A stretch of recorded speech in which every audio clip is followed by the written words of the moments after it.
They say the ancient Greeks built temples to honor the gods, but those columns, those perfect proportions, they weren't just for worship, they were instruments, architectural prayers meant to harmonize the soul with the cosmos. Hidden within stone and silence was a deeper message. Truth is not shouted. It echoes quietly, in balance, in beauty, and in light.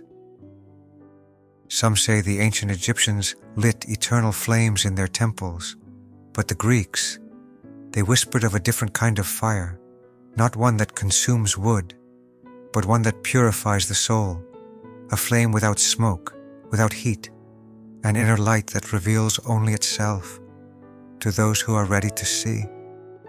The ancient Greeks believed the world was made of 4 elements: earth, water, air, fire, but the true initiates spoke of a 5th, ether, not a substance you could hold, but the thread that binds all things. They said it flowed through the heavens and through us. It was the breath of the cosmos, the fire that lives without burning. Ether was the divine medium. They believed it carried light, thought, and memory. It was what the stars were made of, and what the soul returned to. Unlike fire, ether didn't destroy. It elevated. It clarified. It was the sacred fire of consciousness, seen only by those who had tamed the other 4. Why did they hide it? Why cloak something so powerful in riddles, rituals, and silence?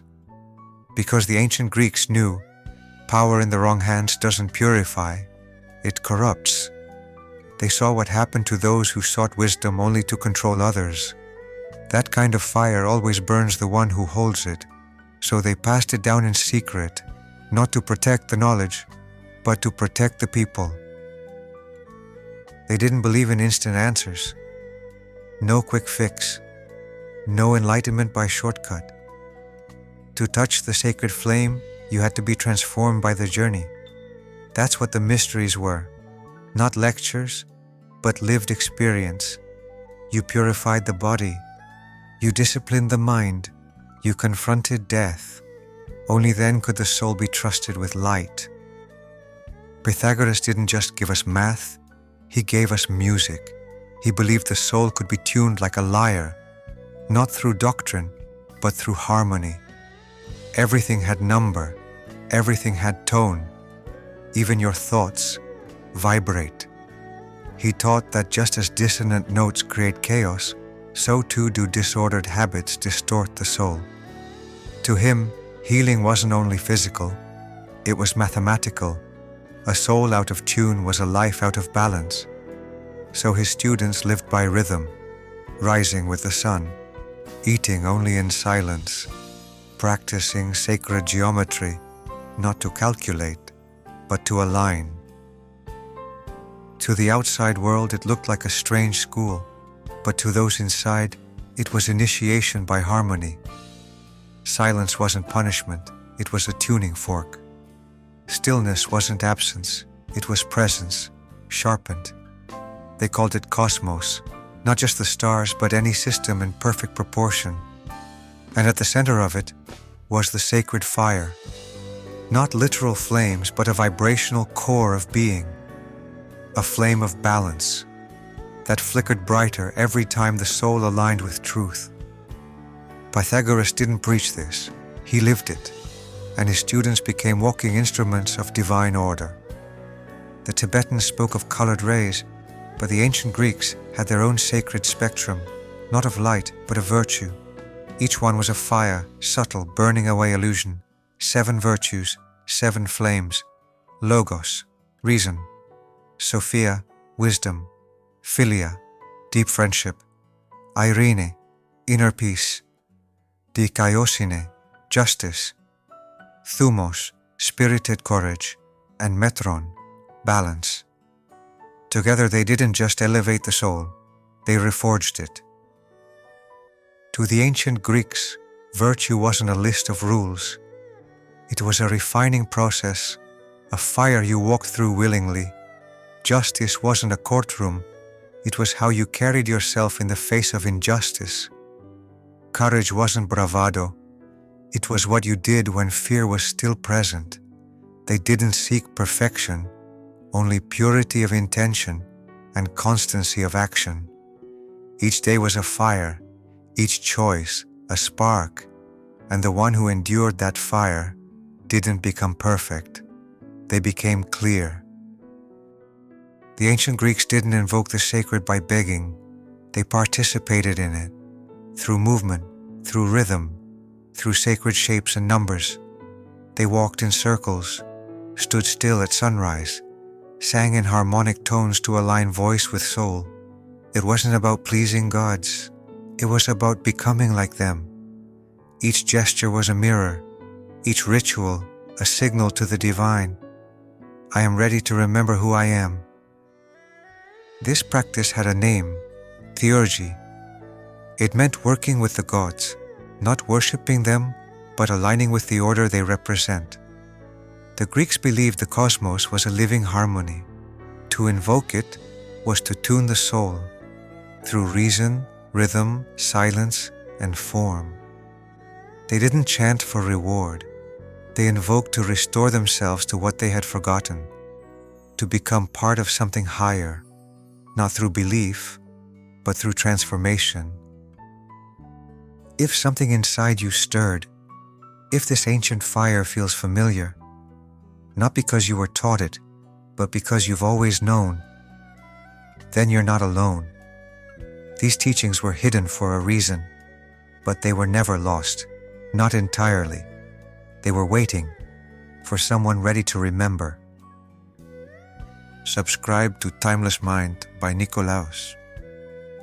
Each week we return to ancient wisdom, to remember the fire the world tried to extinguish. This is your space, your philosophy, your voice, remembered. Heraclitus saw the cosmos not as static matter, but as a flame, always changing, always alive. He wrote, "The cosmos was ever, is now, and ever shall be, an ever-living fire." This wasn't poetic. To him, fire was the pattern beneath everything, the rhythm of death and rebirth, of loss and renewal. To resist this was madness.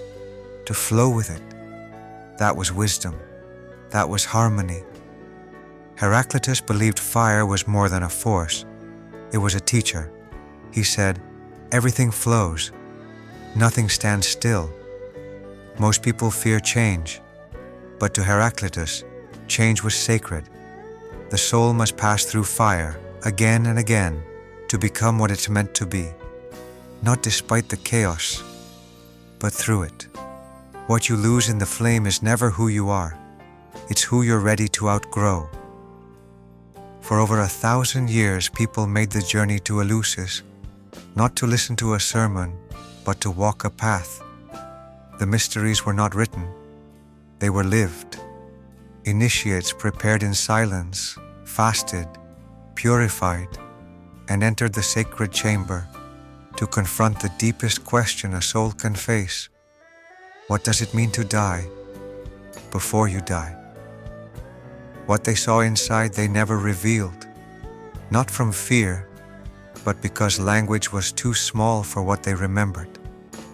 The Eleusinian mysteries reenacted the descent of Persephone, her fall into darkness, and return into light. But this wasn't mythology, it was a mirror.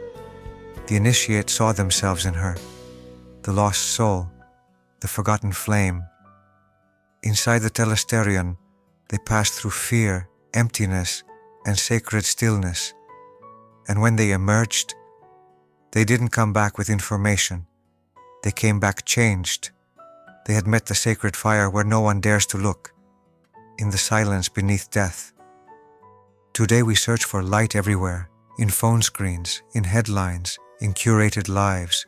We crave clarity, direction, peace, and the world offers it in flashes, quick, addictive, forgettable.